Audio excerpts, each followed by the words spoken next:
ओम देवी प्रपन्नातिहरे प्रसीद प्रसीद मातर जगतोऽखिलस्य प्रसीद विश्वेश्वरी पाहि विश्वं त्वमेश्वरी देवी चराचरस्य।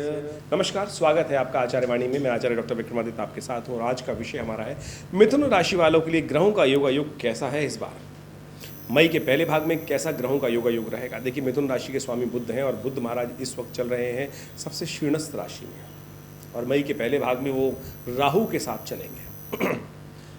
लग्न केंद्र में तो हैं लेकिन नीच की राशि में हैं, राहु के साथ हैं, तो मैनेजिंग कैपेसिटी में कई प्रकार की समस्या उत्पन्न कर सकते हैं। चीज़ों को ऑर्गेनाइज करने में थोड़ी आपको शक्ति में कमी दिखाई दे सकती है। इसके साथ साथ एक बहुत बढ़िया योग बन रहा है कि बृहस्पति परिवर्तन की तरफ जा रहे हैं, लेकिन बृहस्पति महाराज भी परिवर्तन करके आपकी राशि के अनुसार से 12वें भाव में जा रहे हैं। कई मामलों में अच्छे हैं लेकिन कई मामलों में सावधानी भरा रहेगा। ये जो समय रहेगा ये बड़ा आपके लिए ऐसा रहेगा कि जो तलवार, नंगी तलवार पे चलने वाला, तो बहुत बैलेंस होकर चलने की ज़रूरत है। हल्की सी इम्बैलेंस हुए, कहीं ज्ञान कमी हुई तो ये बृहस्पति आपको फंसा सकते हैं, तो ध्यान रखते हुए कार्य करने की ज़रूरत है। कहीं एक तरफ बृहस्पति आपके लिए विशेष तौर पर सुख देने के योग बनाएंगे और दूसरी तरफ बृहस्पति आपकी राशि के अनुसार से यदि हम बात करें तो ये कहीं ना कहीं रोग भी बढ़ा सकते हैं, शत्रुओं को संख्या में इजाफा करने के योग बना सकते हैं। तो सुख के लिए किस प्रकार के योग बनाने, क्या खास उपाय करने, ये सब हम आपको सिलसिलेवार तरीके से बताते हैं कि मई का पहला प्रभाव जो है, पहला भाग जो है वो आपके लिए क्या प्रभाव उत्पन्न करने वाला है। 1 मई की यदि बात करें तो बुधवार का अवसर, वैशाख के कृष्ण पक्ष की सप्तमी तिथि है और ग्रहों का योग दिखाता है कि आपके लिए दिन थोड़ा भारी दिखाई देता है। आप थोड़े बंधन में रहेंगे, मनोमस्तिष्क में थोड़ी सी ऐसा रहेगा, बंधन, खुलकर काम करने में दिक्कत आती दिखाई दे रही है। लेकिन बृहस्पति का परिवर्तन जो होगा ये आपके लिए एक तरह से कुछ मामलों में सावधानी से काम करने की दिखाई देता है। बृहस्पति शनि के आघोष में चल रहे थे, शनि की दृष्टि में चल रहे थे, दृष्टिपात शनि का एक साथ चल रहा था, कम से कम उससे बाहर आ गए बृहस्पति और अब बहुत सारे कार्यों में खुलकर कार्य कर सकते हैं। लेकिन मिथुन राशि वालों के लिए एक बात ध्यान योग वाली है कि बृहस्पति जो परिवर्तन की तरफ जा रहे हैं दोपहर को 12:25 पर, ये जो है वो 12वें भाव में जा रहे हैं। 12वां भाव का बृहस्पति थोड़ा कमज़ोर हो जाता है, ऐसे में ध्यान रखने की ज़रूरत रहेगी। ज़मीन का सुख तो दे सकते हैं, विदेश यात्रा करा सकते हैं, लेकिन कई मामलों में सावधानी के साथ कार्य करने की ज़रूरत है। ऐसे में बृहस्पति के निमित्त माँ भगवती दुर्गा की उपासना करने का प्रयास कीजिए। और एक बात का ध्यान रखिएगा, ऐसे में केसर का तिलक, केसर का सेवन यदि आप करेंगे तो बृहस्पति का अशुभ प्रभाव को दूर कर पाएंगे। ये उपाय करते हुए कार्य करने का आपको प्रयास करना चाहिए। 2 मई का अवसर, गुरुवार का दिन, 9वीं तिथि है और साथ साथ उस दिन ग्रहों का परिवर्तन का योग है। चंद्रमा जो परिवर्तन करके कुंभ राशि में जाएंगे और ये आपकी राशि के अनुसार से जो भाग्य स्थान में जाके बैठ जाएंगे। धर्म में आपकी आस्था जागती दिखाई दे रही है। दोपहर के बाद का समय आपके लिए विशेष तौर पर परिवर्तन का समय रहेगा। धार्मिक आस्था मन में उदय होगी और धार्मिकता से आपके लिए परिवर्तन का समय उत्पन्न होगा। मन में कुछ ना कुछ सरलता उत्पन्न होने के योग बनेंगे। सुबह थोड़ा सा आपको रिजिडनेस दिखाई देती है, लेकिन शाम तक वही भाव, मनोभाव में परिवर्तन आने का योग बनता दिखाई दे रहा है। प्लूटो भी परिवर्तन की तरफ जा रहे हैं और ये प्लूटो का परिवर्तन जो है, वक्री होना, आपके अष्टम भाव में जाके विराजमान होते हुए वक्री होना, ये आपके बंधनों में थोड़ा सा ऐसा होगा कि नहीं मुझे बंधन में नहीं रहना है। ये सब चीज़ें, बहुत सारी चीज़ों को आप बंधनों को तोड़ने का प्रयास आने वाले समय में दिखाई देगा कि आप ऐसा अंदर से मन करेगा कि इन सब चीज़ों को परिवर्तन करने का समय आ गया है। लेकिन जो भी कीजिएगा सावधानी के साथ कीजिएगा, जल्दीबाजी मत कीजिएगा। दुस्वाभाविकता कहीं परेशानी में डाल सकती है। करना है तो खुल के करिएगा। ऐसा सोच नहीं रखनी चाहिए कि हाफ हार्टेडली यदि काम करेंगे तो फंस जाएंगे। इस बात का ध्यान रखते हुए कार्य करने की ज़रूरत है। माँ का ध्यान करें, भगवती चंडी स्वरूप भगवती दुर्गा का ध्यान करें, माँ चामुंडा का ध्यान करें। चामुंडा नवमी है तो ऐसे में माँ भगवती का जो निवारण मंत्र है, ओम ऐं ह्रीं क्लीं चामुंडाय विच्चे नमः, इस मंत्र का जप कीजिए। इससे कल्याण होगा, सही दिशा आपको प्राप्त होगी। 3 मई का अवसर, शुक्रवार का दिन, दशमी तिथि, भद्रा इस दिन विराजमान है करीब 12:30 से लेकर रात्रि के 12:30 बजे तक। तो ऐसे में नए कार्यों को आरंभ करने से बचना चाहिए 12 बजे के बाद। उससे पहले नए कार्य करने हो तो कर लीजिएगा। ग्रह का योग जो दिखा रहा है वो आपके लिए अच्छा है कुछ न किसी मामलों में, लेकिन मंगल राहु की युति भाग्यस्थान जो दशम भाव में हो रखी है वो सफलता में बाधा उत्पन्न करने के योग दे सकती है। ऐसे में शनि के साथ जो विशेष तौर पर चंद्रमा का योग बन गया है, वो अंतःकरण मन, जो विचार आ रहे हैं अच्छे आ रहे हैं, सात्विकता के सारे सदमार्ग पर चलने का आपको प्रयास करना चाहिए। जो थोड़े मार्ग जो नेगेटिव होते हैं उनसे बचते हुए कार्य करने का प्रयास कीजिएगा। शॉर्टकट से बचने का प्रयास करेंगे। धीरे धीरे रे मना धीरे सब कुछ होए, तो इस बात का ध्यान रखते हुए कार्य करें। थोड़ा सा गौ पूजन करने का प्रयास कीजिए, ये आपके लिए अच्छा रहेगा। 4 मई का अवसर, शनिवार की तिथि है और साथ साथ में उस दिन एकादशी का योग पड़ रहा है। शनि और एकादशी, शनि महाराज आपके भाग्य में चल रहे हैं इस वक्त। शनि ही भाग्य जगाएंगे आपका 1 वर्ष तक, ध्यान रखिएगा। शनि महाराज आपके लिए बहुत अनुकूल चल रहे हैं इस वक्त आपकी राशि के अनुसार से। मिथुन राशि वालों, सबसे इंपॉर्टेंट ग्रह शनि है और शनि को लगातार आपको शक्ति देने का प्रयास करना चाहिए। शनि जो करते हैं धीरे धीरे करते हैं, लेकिन आपकी राशि में मन करता है बहुत जल्दी जल्दी काम। बुध जो है बहुत जल्दी काम कराने की प्रेरित करते हैं और बुध स्वयं शक्तिहीन है इस वक्त। शनि और एकादशी का योग, ये बात समझे, बहुत इंपॉर्टेंट बात उपाय बताने जा रहे हैं। 1 वर्ष तक शनि यहाँ विराजमान होने वाले हैं अभी आपके लिए। तो आपको एक दिव्य उपाय हम बताने जा रहे हैं। आप बचपन से शायद बहुत सारे लोगों ने आपको बताया होगा, करते भी होंगे आप, लेकिन शनि को आप जोड़ देते हैं पीपल के साथ। लेकिन शनि का संबंध पीपल के साथ तो है, लेकिन शनि पीपल का संबंध विशेष तौर पर भगवान विष्णु के साथ है। विष्णु जी स्वरूप माने जाते हैं अश्वत्थ के, पीपल के, और कहा जाता है कि शनिवार के दिन जब पीपल पर जल अर्पित करते हैं वो साक्षात विष्णु को ही स्वरूप अर्पित करते हैं। तो एक काम करें, इस एकादशी के दिन जो शनिवार को पड़ रही है, एक सुंदर पीपल का पेड़ लाकर एक ऐसे स्थान पर लगाएं जो शुद्ध पवित्र स्थान हो और उसकी सेवा आप करना आरंभ करें। 1 वर्ष तक शनि का लाभ चाहते हैं पूरी तरह से, तो ये उपाय कर लीजिए। देखिए अद्भुत प्रकार से कल्याण का योग बनेगा। क्यों? क्योंकि पीपल के अंदर शनिवार के दिन महालक्ष्मी स्वयं विराजमान होती हैं भगवान विष्णु के साथ, और जब उन पे जल अर्पित करते हैं वो शनि का उपाय मान के करते हैं, लेकिन पालक तो भगवान विष्णु हैं, तो उनका ही उपाय होता है वो। पीपल के पेड़ के पास दिया जलाइए, पीपल का पेड़ रोपित कीजिए। लेकिन एक बात ध्यान रखिएगा इस उपाय को करते हुए, रविवार के दिन जल नहीं देना है पीपल को आपको। कारण है उसका कि रविवार के दिन पीपल के पेड़ के ऊपर जो होती हैं अलक्ष्मी, दरिद्रता विराजमान होती हैं। भगवती लक्ष्मी के विभिन्न स्वरूप हैं, कीर्ति, यश देने वाली भगवती, जो सौभाग्य देने वाली भगवती, और साथ साथ महालक्ष्मी के रूप में माँ भगवती हैं, और साथ साथ दरिद्रता के रूप में भी महालक्ष्मी है। वो कर्म के अनुसार से हैं। और यदि रविवार के दिन आपने गलती से पीपल को छू लिया, पीपल पे जल दिया, तो समझ लीजिए दरिद्रता के रूप में महालक्ष्मी आपको प्राप्त होंगी। तो इससे आपको बचना चाहिए। शास्त्रोक्त तो प्रमाण है, तो उसको ध्यान रखते हुए कार्य करना चाहिए। ऐसे उपाय को करने से आपके लिए परिवर्तन का योग बनेगा। ये उपाय हमने आपको बताया, ध्यान रखिएगा। परिवर्तन का योग आ रहा है। और बात करें 5 मई की, रविवार का अवसर, द्वादशी तिथि है, और इस दिन ग्रहों का योग परिवर्तन के साथ जा रहा है। चतुर्ग्रही योग बन गया है दशम भाव में। चंद्रमा भी राहु के साथ चले गए हैं, बुध भी राहु के साथ हैं, मंगल भी राहु के साथ है, और ये विशेष तौर पर आपको ध्यान रखने वाली बात है। सूर्य आपकी राशि के अनुसार से इस वक्त शनि की दृष्टि में चल रहे हैं, और शनि महाराज की दृष्टि सूर्य पर पड़ने के कारण से वहाँ पूर्ण फल नहीं हो पा रहा है, कीर्ति मिल नहीं पा रही है। देवयोग से सुंदर योग बना है, जो विशेष तौर पर रविवार के दिन प्रदोष का योग बन गया है। तो ऐसे में विशेष तौर पर सूर्य को जल दें, और हो सके तो भगवान का ध्यान करते हुए एक काम करें। शनिवार, इस रविवार के दिन शाम के समय प्रदोष काल में जो सूर्य अस्त होने के करीब करीब 48 मिनट तक ये उपाय करें कि आप विशेष तौर पर विजया के द्वारा या बिल्वपत्र के द्वारा भगवान का अभिषेक करें। देखिए रविवार के दिन जब प्रदोष पड़ जाता है तो कीर्ति में वृद्धि करने वाला योग होता है, और ऐसे में सूर्य कीर्ति में वृद्धि के योग बनाते हैं, लेकिन उच्च के होकर शनि की दृष्टि में बैठे हैं तो पूरी तरह से लाभ के योग नहीं है, फिर पूरे वर्ष योग नहीं बनेगा। ऐसे में ये दिव्य लाभ के लिए ये उपाय जो दिव्य योग से बना है इसका लाभ लेने का प्रयास करें। 15 दिन में पुनः योग बन गया है, देव कृपा से बना है, और सूर्य के उच्च होने के बाद ही बना है। तो ऐसे में जिन्होंने नहीं किया है ये उपाय कर लें, इससे आपके सूर्य का लाभ प्राप्ति के योग बनेंगे। और यदि जो पॉलिटिशियंस हैं राज्य में लाभ प्राप्त करना चाहते हैं, वैसे कीर्ति हर क्षेत्र में होती है, बच्चे भी चाहते हैं सफलता मिले, कीर्ति मिले। यदि आपके काम के क्रेडिट को आपकी विशेष तौर पर क्रेडिट नहीं मिल पाता है तो कीर्ति में वृद्धि के लिए ये उपाय करना बहुत श्रेष्ठ रहेगा। कर लीजिए, कल्याण का योग बनेगा। बात कर लेते हैं 6 मई की। 6 मई को सोमवार का अवसर, त्रयोदशी तिथि विराजमान है, और ग्रहों का परिवर्तन का योग बनेगा। सूर्य के साथ चंद्रमा का योग बनेगा, और ये विशेष तौर पर आपके लिए कई महत्वपूर्ण कार्यों को करने वाला रहेगा। ऐसे में विशेष तौर पर आपको ध्यान रखना चाहिए, इस दिन भद्रा है जो करीब करीब सुबह दोपहर को करीब 2:40 से आरंभ हो जाएगी। तो सुबह सुबह नया कार्य आरंभ करना हो तो कर लीजिएगा, दोपहर के बाद उससे बचिएगा। इस दिन त्रयोदशी तिथि है, और ग्रहों का योग जो बन रहा है वो कहीं ना कहीं राहु के साथ जो योग बन रहा है चंद्रमा का, वो चंद्रमा के मन को आपको शंकित कर रहा है। आपके काम का क्रेडिट आपको मिल सकता है, लेकिन मन में शंका जो है उसको क्या करें, राहु का उपचार करने का प्रयास करें। आप एक काम करें, चावल का दान करें, भगवान शंकर के मंदिर में जाकर चावल अर्पित करने का प्रयास कीजिए। ये राहु के दोष से चंद्रमा को मुक्त करेगा, और भगवान शंकर की कृपा से राहु जो दोष युक्त कर रहा है चंद्रमा को, वो ठीक होगा। इस उपाय को करके लाभ लीजिएगा आप। 7 मई का अवसर, मंगलवार का दिन, चतुर्दशी तिथि है, और उस दिन सर्वार्थ सिद्धि योग विद्यमान है। मंगल राहु के साथ युक्त होकर आपके मंगल को नेगेटिव कर रहे हैं, सामर्थ्य को, पुरुषार्थ को घटा रहे हैं। तो ऐसे में आपको मंगल को ताकत देने की ज़रूरत है। नैसर्गिक दृष्टिकोण से हमने कहा कि मंगल को जब राहु ने ग्रसित कर रखा है, और राहु तो किसी को भी ग्रसित कर सकता है, सूर्य को भी ग्रहण लगा देता है, तो मंगल तो विशेष तौर पे आ गए हैं उनके प्रभाव में। ऐसे में हनुमान जी कृपा दीजिए। मंगलवार का अवसर है और मंगल को शक्ति चाहिए तो हनुमान जी का स्तवन करें, हनुमान जी का पाठ करें, हनुमान जी को चोला चढ़ाएं।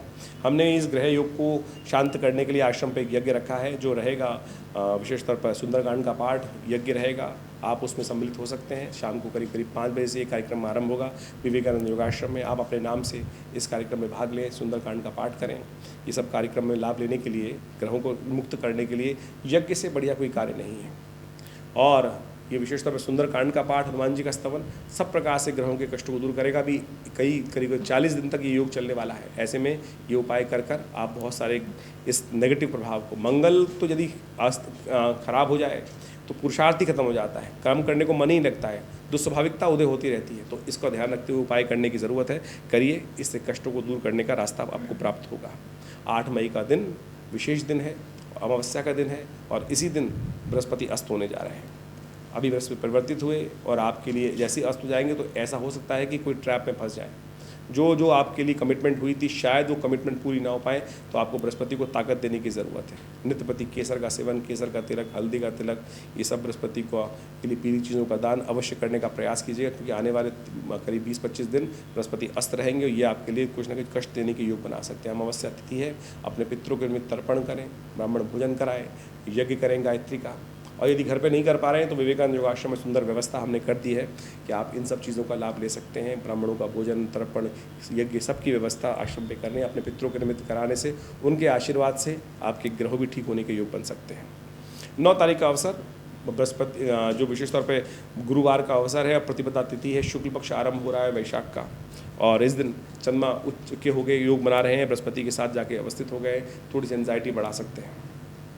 ध्यान रखना पड़ेगा, कार्यों को जल्दी जल्दी ना करने का प्रयास करें, हैप्सर्ड हो जाएंगे, ये स्थिति बन सकती है। ध्यान रखते हुए कार्य करने की ज़रूरत है। ऐसे में विशेष तौर पर चंद्रमा को 2-3 दिन ऐसी स्थिति रह सकती है ग्रहों के दृष्टिकोण से, तो ऐसे में चंद्रमा का उपाय करें। शाम को चंद्र दर्शन होगा, उसको दर्शन की करके गौ पूजन करें, माता पिता का आशीर्वाद लें।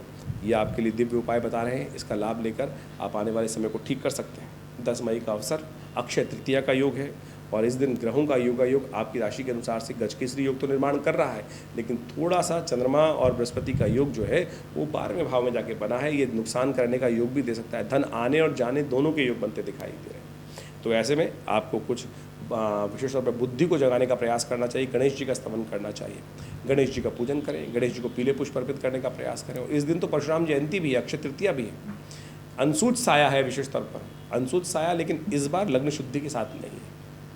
देखिए, ब्राह्मणों की सेवा करें, ब्राह्मणों का आशीर्वाद लें, भगवान विष्णु का पूजन करें, और क्योंकि बुधवार का अवसर है, कृष्ण जी की पूजा भी करने का अवसर है।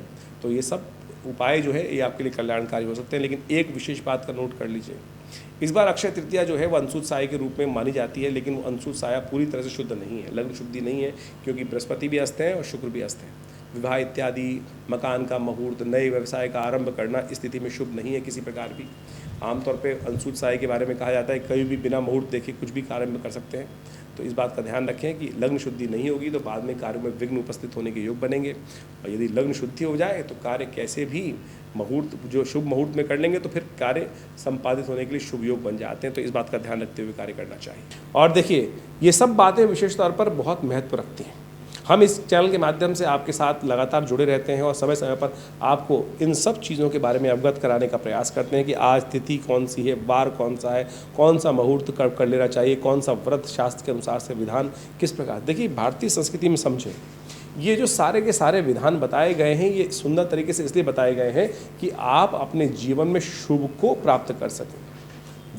शायद किसी और संस्कृति में इतना सुंदर तरीके से, इतने सूक्ष्म दृष्टिकोण से समय का अध्ययन नहीं किया जाता जितना सनातन पद्धति में, भारतीय संस्कृति में ज्योतिष विज्ञान के माध्यम से बताया गया। एक बात समझें, हमारा मानना ये है कि आइंस्टाइन ने एक बार जब फिलॉसफी दी थी टाइम होल्स की, जिसके अंदर हम टाइम को ट्रैवल करके बहुत सुंदर तरीके से आगे बढ़ सकते हैं, तो मेरा मानना ये है कि विशेष तौर पर ज्योतिष में जो मुहूर्त है, योग हैं, वो इसी को दिखाते हैं कि कैसे हम छोटे से कर्म से अपने पुण्यों को अद्भुत प्रकार से बढ़ा सकते हैं। जैसे अभी हमने बताया कि अक्षय तृतीया का मुहूर्त है, कार्य को करने से अक्षय फल की प्राप्ति होती है। अक्षय फल यानी शुभ करेंगे तो उसका भी अक्षय, जो क्षय ना होने वाला हो, वो फल प्राप्ति के योग बन जाएंगे। ऐसे में शुभ कार्य करेंगे तो अच्छा फल प्राप्त होगा और दुष्कर्म कट जाएंगे तो हमारी ट्रैवल, हमारे पुण्य बढ़ जाएंगे और कष्ट जो जीवन में आ रहे हैं वो घट जाएंगे। तो इन सब सिद्धांतों को हमें समझने का प्रयास करना चाहिए और सुंदर तरीके से अपने जीवन में लाभ लेने का प्रयास करना चाहिए। हमने विवेकानंद योगाश्रम जो हमारे पिता आचार्य श्री केशव देव जी महाराज ने इस्टेब्लिश किया, और यहाँ भारत की विभिन्न पद्धतियों पे हम कार्य करते हैं। यज्ञ विज्ञान, मंत्र विज्ञान, आयुर्वेद, योग, प्राकृतिक चिकित्सा और बहुत सारे स्वर विज्ञान इत्यादि, मंत्र, कुंडलनी जागरण इत्यादि। और इस सब संबंध में बहुत अच्छे से शोध करके बहुत सारे विज्ञानों के संबंध पुस्तकों का लेखन हुआ, बहुत सारे शास्त्र इत्यादि को हमने अध्ययन करके उनके संविधान को बहुत सुंदर तरीके से बहुत ईजी लेवल में लोगों के समक्ष उपस्थित करने का प्रयास किया है। और हर रविवार को इस सब संबंध में एक हम वर्कशॉप भी लगाते हैं, जो सुबह 8 बजे से लेकर करीब करीब 10 साढ़े 10 बजे तक का एक कार्यक्रम रहता है। उसमें हम यज्ञ भी कराते हैं लोगों से। आप आकर निःशुल्क, कोई फीस नहीं लेते। यज्ञ इत्यादि में करने का कोई हमारे यहाँ विधान ऐसा है कि कोई भी आकर ज्वाइन कर सकता है। पवित्र वस्त्र धारण करके स्नान इत्यादि करके हर रविवार को आप आएँ, उस यज्ञ में बैठें। यज्ञ भारतीय संस्कृति की अद्भुत कृति है। कहा गया यज्ञो वही श्रेष्ठतमं कर्म, और यज्ञ आप स्वयं कर कर भगवान परमात्मा का ध्यान कर सकते। बहुत सारे लोगों को भ्रांति रहती है कि यज्ञ सनातन नहीं, आर्य समाज का है। आर्य समाज कहाँ से निकला? सनातन से तो निकला। कोई फर्क नहीं है। ये तो विचार ऋषियों के, लोगों के विचार है जिन्होंने इसको बाइफिकेशन कर दिया। सब एक ही तो है। और सनातन पद्धति में तो यज्ञ का इतना वर्णन है। यदि यजुर्वेद आप उठा के देखें तो उसमें तो सहस्त्रों लाखों यज्ञों का वर्णन आता है, और सब मूर्ति पूजा के उपासक। हम वास्तविक तौर पर समझें कि मूर्ति पूजा या निराकार ब्रह्म की उपासना कोई अलग थोड़ी है। और मूर्ति पूजा करने से आपके जीवन में एक सरलता आती है, विश्वास जागता है कि हम जिसकी तरफ आराधना करने जा रहे हैं और उससे कैसे जीवन में आगे बढ़ने के सुंदर योग बनेंगे। तो इन सब सिद्धांतों को आप समझते हुए कार्य करें कि वह मूर्ति पूजा वास्तविक तौर पे सनातन पद्धति में जो बनाई गई है वो मूर्ति की एक सूक्ष्म मूर्ति की नहीं, प्राण प्रतिष्ठित मूर्ति करने की, वहाँ पूजा करने की शास्त्र में वर्णन आज्ञा मिलती है। आप समझें, हम पहले मूर्ति को पूजा करने से पहले उसकी प्राण प्रतिष्ठा करते हैं और उसके बाद उनका पूजन करते हैं। भगवान का श्री विग्रह शक्ति का संचार करने के उपरांत उनकी यथाविधि भगवान को ही मानकर, साक्षात परमात्मा को मानकर, परमात्मा के अंश रूप में, उनकी साक्षात स्वरूप में उनकी आराधना करने का शास्त्र में वर्णन किया गया है। और जैसे ही कभी बाई चांस भगवान न करे मूर्ति खंडित हो जाती है तो उस मूर्ति को हम प्रवाहित कर देते हैं, तब उसके बाद में पूजने योग नहीं रहती। तो हम ये सोचें कि हम कहीं ना कहीं भ्रांति में फंस जाते हैं कि मूर्ति पूजा किसी रूप में, वो वास्तविक तौर पर परमात्मा के अंश, परमात्मा को एक स्वरूप देकर एक ईश्वरवाद का प्रतीक, साक्षात हमारे संस्कृति में जो विधान बताया गया उसको ही प्रतीक माना जाता है। और ये आपके ग्रहों के दोषों को ठीक करने में जो ज्योतिष ने बहुत सुंदर तरीके से अध्यात्म के साथ इन सब मुहूर्तों को उपयोग करते हुए इन पूजा पद्धति, कर्मकांड के सिद्धांतों को विकास किया है, विकसित किया है, ये बड़े अद्भुत हैं, वैज्ञानिक हैं। जैसा हमने कहा कि इस मुहूर्त जो होते हैं ना, एक छोटा सा कर्म कर कर जो हम जीवन में कष्ट भोगते हैं, किस लिए भोगते हैं? क्योंकि हमारे द्वारा किए गए पता नहीं पुनर्जन्म में, किस जन्म में कोई कष्ट, कोई अपराध किया गया, कोई दुष्कर्म किया गया, उसी का तो भोग हमारे जीवन में प्राप्त होता है। कोई शुभ करेंगे तो शुभ भोग प्राप्त होगा, अशुभ कर्म हुआ तो अशुभ भोग प्राप्त होता है।